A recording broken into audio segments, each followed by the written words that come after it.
We all have annoying habits, which interestingly we don't find annoying in ourselves.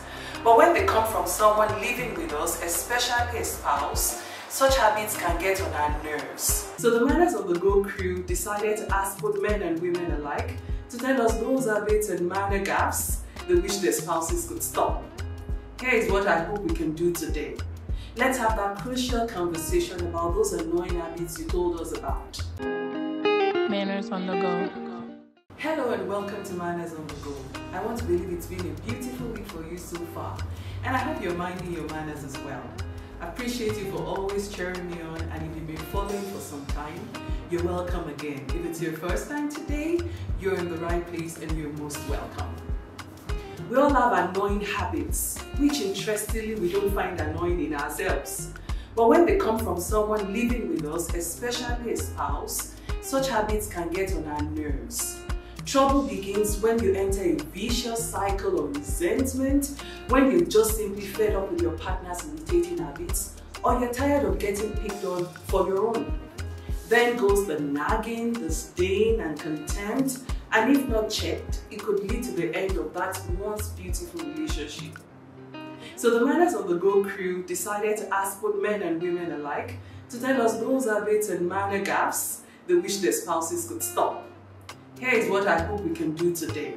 Let's have that crucial conversation about those annoying habits you told us about. We hope that once it's out there, we can become more sensitive to these habits and begin to make changes as we see how these habits affect our partners. The first on the list today is the not so cute bodily quirks. Dude, please show some courtesy sometimes. You can't be farting and belching carelessly without a sorry or excuse me. That's not nice, said Shola. Other bodily quirks in this category will include non-clandestine nose picking, nail biting, passing gas, bopping, picking teeth, the scratchy throats and snoring, and slopping loudly while eating, cracking the knuckles, dragging the feet while working, and not well packed, thereby having to grab your crotch or rearrange private parts in public. It's not so much that the men have added such bad habits over the years, but simply that the ones that were easy to put up with in the early days of your marriage have gradually eaten away on your nerves. Now they've reached that tender spot that makes you want to yell for goodness sake. Next on the list is being disorganized. Ade, try to arrange the room and put a bed in order. You keep throwing stuff everywhere till you're equipped. And oh, we got a chunk of first-time complaints about the men being quite disorganized and somehow the women feeling helpless as regards this, because it isn't easy to change a grown man, is it? We heard habits like not putting the laundry away and piling them on the bed or the side cabinet or the wardrobe doors, leaving the dirty dishes in the sink unwashed, leaving the shoes at the table or wherever it's been taken off, removing the label of the tea bag and throwing it back into the tea box. That one was very interesting. Leaving empty bottles piled up beside the bed. These are just a few among many annoying habits accounted for by some women. The next complaint on the list would be the toilet habits. Freddie never aims right when he pees. He ends up spraying the toilet seat and leave it stained like it's normal, Kemi complained. Some other ladies mentioned that their hobbies would leave the toilet seat up after a visit or would not ensure that the toilet is well flushed before leaving the sink. Number 4, the control freak. Believe me when I say Emeka is a control freak. He monopolizes the remote control, always dictating what TV programs we watch. He goes ahead to rule out what happens in my kitchen as well. Even he picks my dressing styles. These were the complaints that we got from Shade. There are complaints about partners being too controlling or dominating in decision making. For example, what we should do tonight, where we should go on vacation, where we should keep the kids during couple moments, and so on. Men, your wife just wants to feel involved. It's only respectful to keep her involved. Number 5, doing inconsiderate things and setting unrealistic expectations. Shalakwe complained about Bankole's knack for always hanging out with the guys without considering that his presence at home could be a big relief. You leave me and the twins at home. After all, man's got to relax after a long day, right? Complained Shalakwe. You're always bringing people, friends, colleagues, family into the house without communicating with me. When I raise this, you say that it skipped your mind. Charlotte said about her husband, Tommy. It needs to consider that I love my privacy and I just don't have the energy to host visitors all the time. It legit expects me to take care of everything around the household while juggling between work and kids. That's quite inconsiderate, Rose said to us. Husbands, have you ever wondered how your actions or inactions affect your spouse? Being inconsiderate and setting unrealistic expectations can severely harm your relationship. Number 6, not giving or paying attention. Not listening when spoken to or ignoring you altogether. My wife said it's annoying when she's talking and I'm on the phone. She says immediately she begins with a word, I'm expected to put my phone aside. Danladi said to me, okay, before you get cracked up, listen to that again. Everyone wants some level of attention and respect. We as humans have an innate need to be valued and loved and desired. If any of those needs are not fulfilled, we lash out. Believe it or not, one unwritten obligation every husband must become a pro at is listening. Your lady just wants an ear to listen to and a shoulder to put her head on after the venting is all said and done.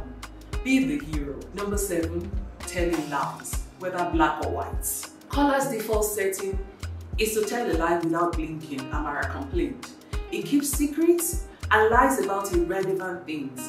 Now I take everything he says with a pinch of salt. How am I supposed to cope with that, Amara said. Not giving your woman enough information or keeping details from her is simply seen as being dishonest, even if it's not your intention. And lying about these things isn't the best way to retain her trust. It is unnecessarily stressful to keep up with lies. What if she can't handle the truth, you may ask? My answer will be, tell it anyway.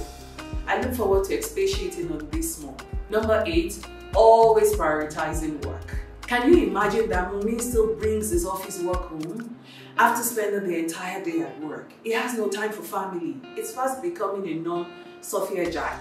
It is true to some extent we all need jobs to pay the bills and especially pay school fees, don't we? We agree that romance tends to fizzle out when there's a lack of money. Do you get my drift? However, all work and no play makes us drift apart. Career is important, but please schedule some quality time together. Be there for each other and create memories. No matter how career-oriented you are, the innate desire to be loved is still there. Number 9, keeping financial secrets. Emeka can share everything with me, but is hesitant to share his financial state. I don't know how much he earns or his spending obligation. It makes me feel like he doesn't trust me, which is words to me. It makes me wonder why you're partners in the first place if you cannot be financially accountable to each other. I'm curious though, why do you think spouses keep financial secrets? I'll be glad to know why if you care to share in the comments. Number 10, making me feel bad about a decision you encouraged me to take. Alex planned to take me out. He had asked me to choose my destination of choice. I chose a bistro at GRA Ikeja. When we finally got to the bistro restaurant, after calling on the waiter for the menu, he started making side remarks about their high pricing and why I chose the particular place. My question is, why did you tell me you wanted us to go out if you weren't up for it? He encourages me to make decisions on behalf of the family and makes me feel silly still. Number 11, not sensitive enough. Shadrach doesn't pay attention to my needs. He doesn't notice when I'm sad or content, when I've changed hairstyles, when I've lost weight, or when I'm rocking a nice outfit. He doesn't seem to notice anything. Have you ever heard your husband blunt out, how am I supposed to know what you want when I'm not God?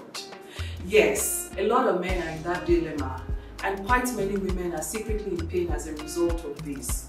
And one of the reasons why women would target an annoying habit is because it doesn't just happen once, does it? Number 12, bringing up issues from the past. I told Deji about someone that acted badly in my family, just for the sake of openness. But when we hit a rough patch in our marriage, he's quick to bring it up and compare me with that person, Simi said. Real one does not like some people in my family, and I'm sure some people don't even like him as well.